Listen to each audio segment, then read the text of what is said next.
لا.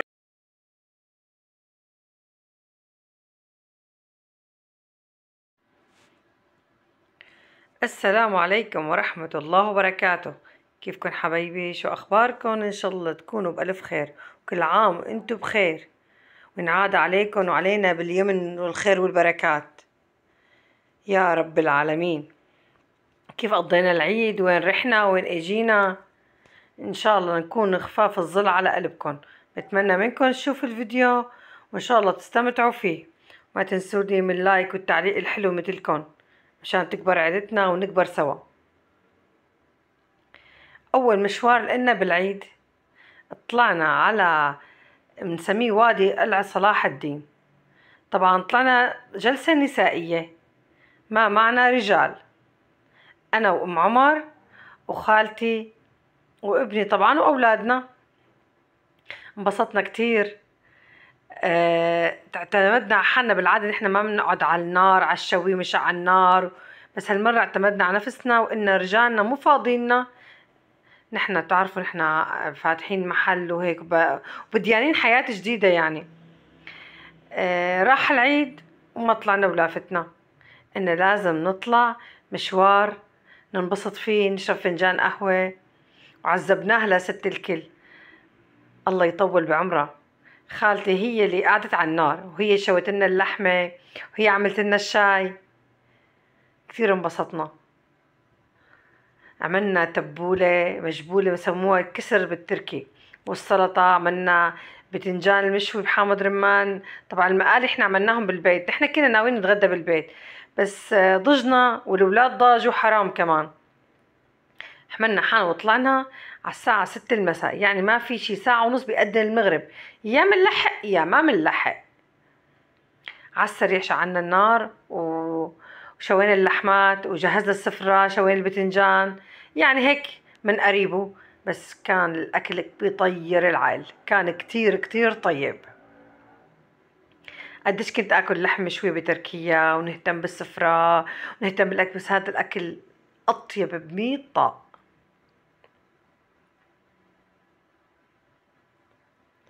كل شي بصير على السريع من دون سابق إصرار وترصد بيطلع طيب. أما الشي اللي بتخطط له دائما يا بينجح يا ما بينجح، بس الشغلة بتيجي هيك عفوية وعلى عجل كتير بتطلع طيبة.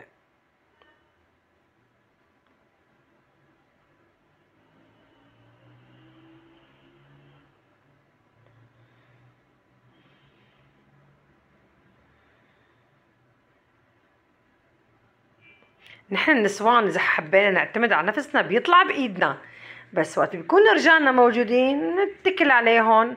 حتى النار ما بقى بنعرف نشعلها، بس ساعة نحن بنريد هالشي بنعمله.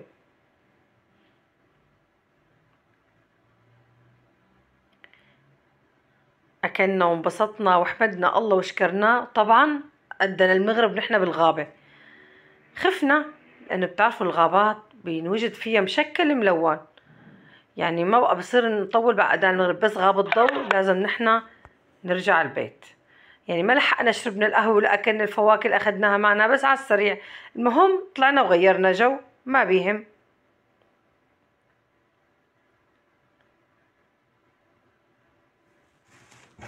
عملنا الشاي على النار، بس القهوة ما شربناها، شربناها على الطريق.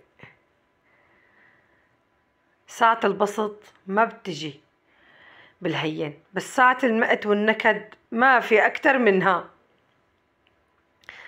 هيك كان على فكرة الأذان داخل المصلى بقلعة صلاح الدين، بس طبعا معنا الأولاد والضجة ما حسنت صوركم وسمعكم الأذان داخل قلعة صلاح الدين. شو ما شاء الله، شي بياخد العقل.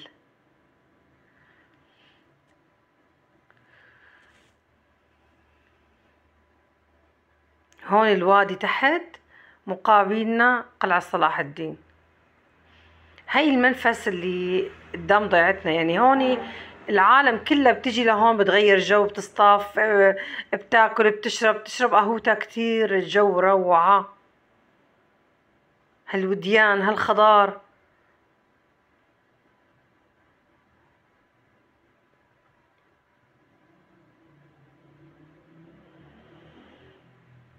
طبعا داخل الغابة صارت عتم شوي، بس هون لسه الضوء موجود يعني.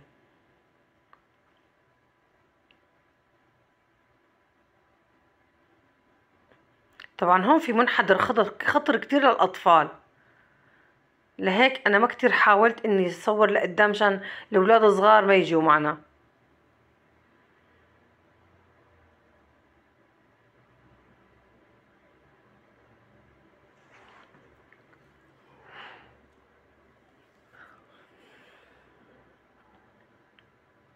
ما في أحلى من طبيعة بلادنا.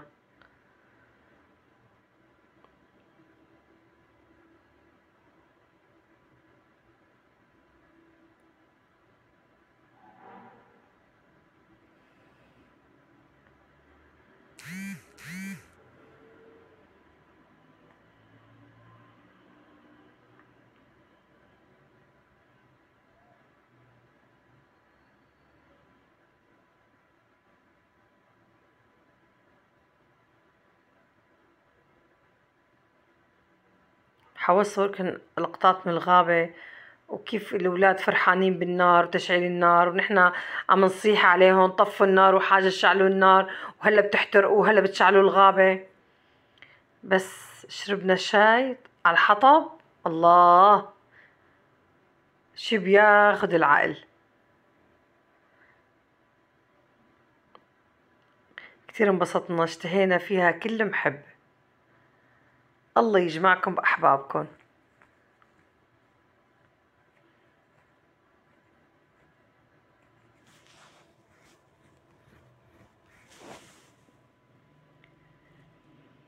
هون خالتي عم تقلنا قوموا نضب، قوموا نروح على البيت، هون غابة بيهجم علينا شي وحش، بيهجم علينا شي شغلة، قوموا نضب. قلت لها لا ما فينا ما نشرب شاي، يعني ما نشرب شاي.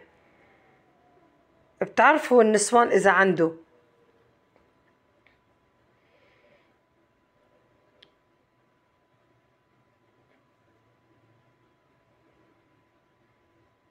فضيت الغابة راح وكانت مليانة عالم، ما ضل حدا غير نحنا. وانتو كيف قضيتوا العيد؟ ان شاء الله انبسطتوا، ان شاء الله اموركم كانت تمام. اضحى مبارك علينا وعليكم.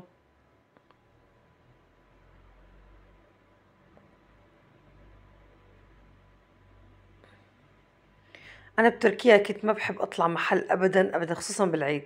يعني زور اخواتي بنات عمي وارجع على البيت، بس ما بحب اني روح محلات بالغابات او روح سياري، ما كنت احب سبحان الله ولا مرة ارتحت. بس هون ببلادي حتى بالعتم طيب الروحة، حتى بالغابة شو ما كانت تكون. بجوز ما هم مثل الغابات الموجودة بتركيا والرفاهية الموجودة، بس هون الحياة أحلى بكتير.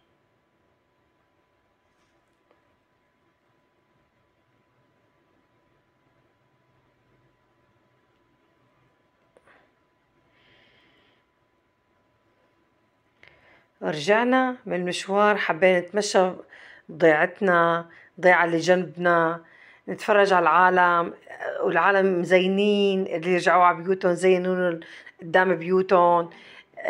كيف زحمة أيام العيد، انبسطنا كتير. انبسطنا كتير الحمد لله الحمد لله وألف الحمد لله. كل ما شفت حدا جاي جديد ومضوي بيته كتير انبسطت. يعني كانت البيوت كلها مسكرة عتم بالطريق، كل ما مشينا بخطوة نشوف معزلين بيوت جداد داهنينهم جديد، محتفلين أهاليهم جيتهم. كتير انبسطت، عن جد حسيت حالي انولدت من جديد. هون كانوا جيراننا جايين كمان، شي كان بألمانيا شي كان بتركيا، ولادهم فرحانين فيهن، عيلتهم فرحانين فيهن. تحية للشعب السوري. الحمد لله الله نصرنا. الحمد لله رجعت البهجة، رجعت اللمة الألفة. صحيح في عالم كتير فقدت شهداء، فقدوا عزيزين على قلبهم، بس الحياة بدها تستمر. ما كنت بحياتي بحلم اني ارجع، فكرت انه رح موت في تركيا وعيش حياتي بقية حياتي هناك. قلت الا ما يرجع ابني انا ما رح ارجع. بس رب العالمين كذبنا كلياتنا. رب العالمين حقق معجزة ما حدا قادر يعملها غير رب العالمين. الحمد لله. نصرنا ورجعنا نلتم مع بعضنا ونتمشى ببيتنا بضيعتنا، ما حدا له عنا شي. رجعتنا كانت أحلى رجعة بالعالم.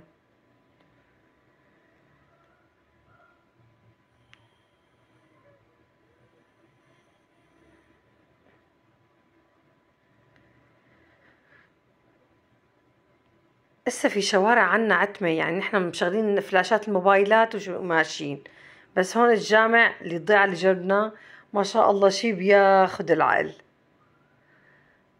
صورته من 14 سنة ما مرقت جنبه ولا صورته ولا شفته.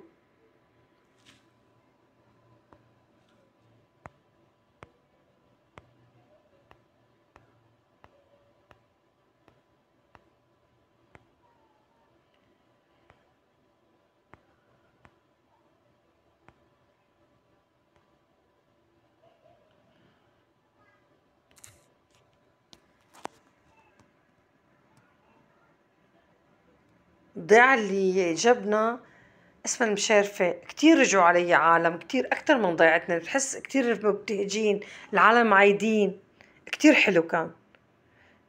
رجعنا عبيتنا لازم نكفي السهرة على البرندة، يعني الشرفة، يعني كتير عم تسألني شو يعني برندة؟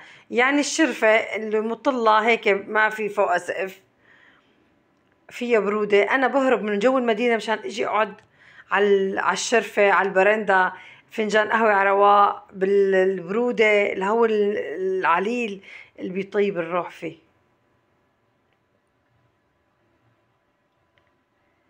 هون كانت ساعات الليل متأخرة، العالم سكون، الجو صافي، حبينا ندلل حالنا بصحن فواكه شغل بلادنا.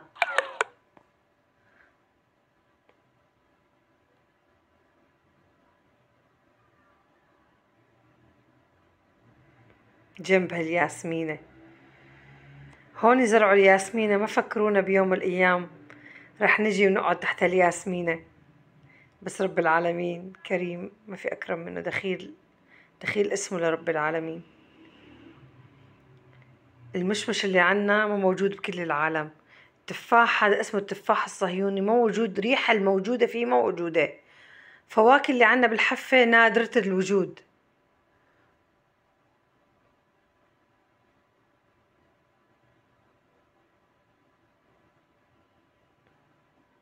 دللوا حالكن، استمتعوا بوقتكن، ما في شي بالدنيا بيستاهل.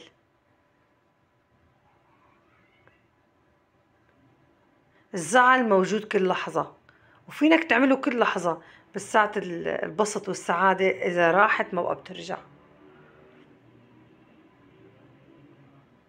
أنا من نوع ما بحب الحلو، بحب الفواكه كتير، خصوصا هاي النوع من الفواكه الناعمة الصيفية، ما في ألذ منها. الله أكبر الله أكبر الله أكبر الله أكبر، لا إله. نحن لساتنا بأجواء العيد وتكبيرات العيد، وأنا كتير بحب أسمع له. الله أكبر ولله الحمد، الله أكبر الله أكبر الله أكبر، لا إله إلا الله.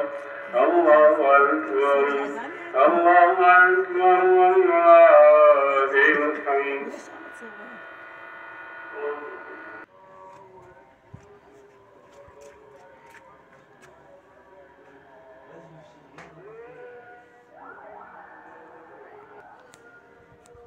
حبيت سمعكم التكبيرات بالمناطق اللي قريبة على الحفة، يعني كمان الصوت بياخد العقل.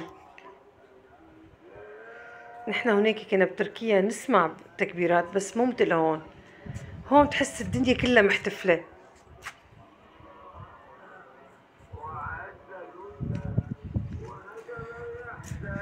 الله أكبر الله أكبر، لا إله إلا الله، الله أكبر كبيرا والحمد لله كثيرا، سبحان الله بكرة وأصيلا.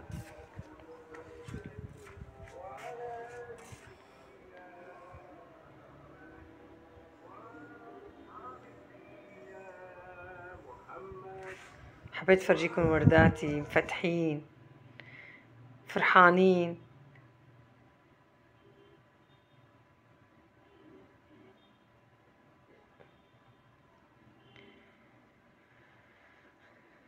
طلع الصبح علينا، أصبحنا وأصبح الملك لله، ولا حول ولا قوة إلا بالله، والله أكبر.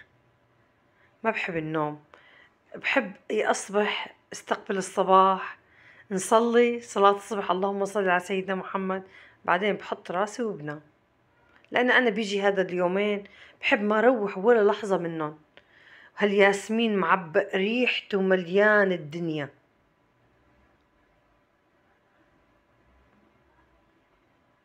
الله على الياسمين وريحة الياسمين.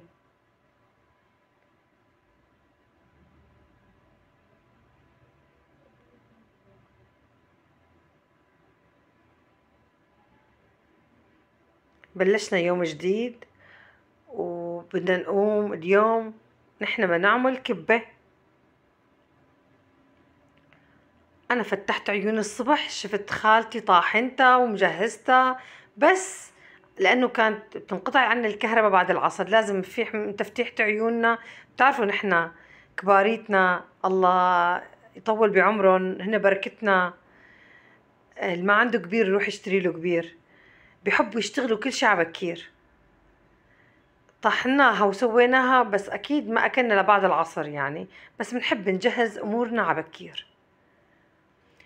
عملنا كبة نية وكبة مقلية، لأنه في منهم بيحبوا النية وفي منهم ما بياكلوا إلا مقلية. بقى نحن بنعمل نية ومقلية. الكبة النية لازم نعمل جنبها حشوة بصل ولحمة، وهي الصلصة للكبة المقلية: توم، فليفلة، زيت زيتون وحامض. منغط قرص الكبة المقلية بهي الصلصة الحمراء. أطيب شي بالكبة المقلية هي الصلصة الحمراء. الله يسلم دياتهم يا رب.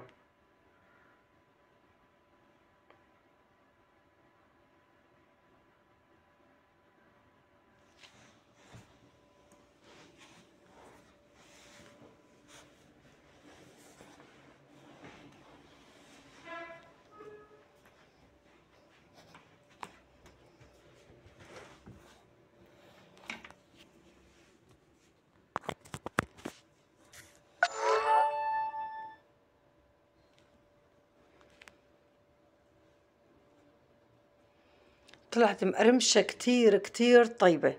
شي اشتغلناها على القالب، شي اشتغلناها ايدين. طبعا في منهم الكبة بدها نار كتير عالية تحتها بالقلي، حتى القالب القرص الكبة يمسك بعضه. طبعا احيانا وتنطفي الكهرباء قليناها على الغاز، قد ما كان الغاز قوي بضل القلي على الليزرية افضل بكتير للكبة المقلية. أكلنا وحمدنا الله وشكرناه، وهون عم فرجيكم مدخل حارتنا. قديش المدخل مانو جميل وحلو، قديش ما مزارعين ياسمين وورد. هيك نحن دخلت حارتنا تاخذ العقل. أول مرة بصوركم دخلت حارتنا هون. يمكن شفتوها هاي الدخلة وقت اللي وصلنا على سوريا. هون استقبلونا بهذا المطرح. مضي النهار وصار فيه أحداث كتيرة، ولازم بقى أصورلكم كيف كانوا عم يأرجلوا عنا أهليتنا. ما رح أقولكم مين كان عم يأرجل، بس يعني اللحظات السعيدة ما تفوتوها من إيديكم. لا شفت لخ تحكي.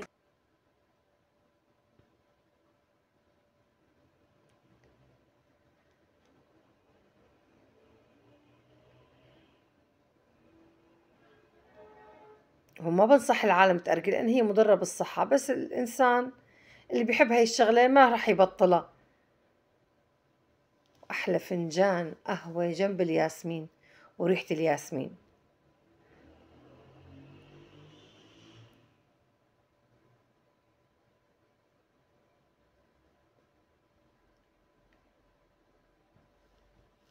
رح تصير الساعة هون 2:30 الصبح، يمكن ضل شي نص ساعة على أذان الصبح. هلأ مننطر حتى يأذن ومنصلي ونحط راسنا ومننام.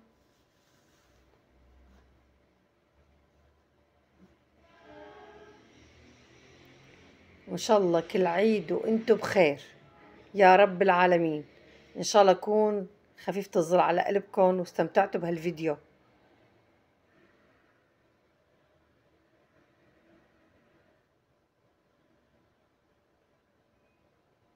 استودعتكم الله بأمان الله، وإن شاء الله بنلتقى بفيديو جديد. ما تنسوني حبايبي من اللايك والتعليق الحلو مثلكم.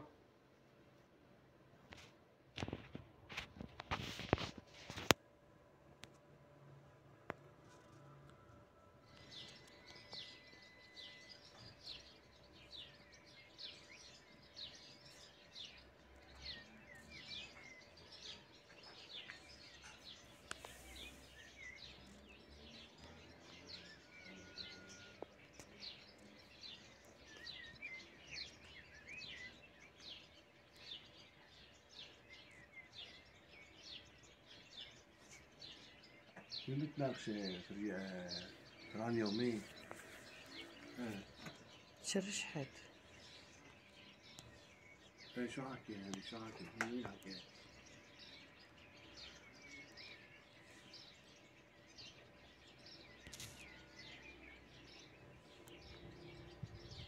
يومين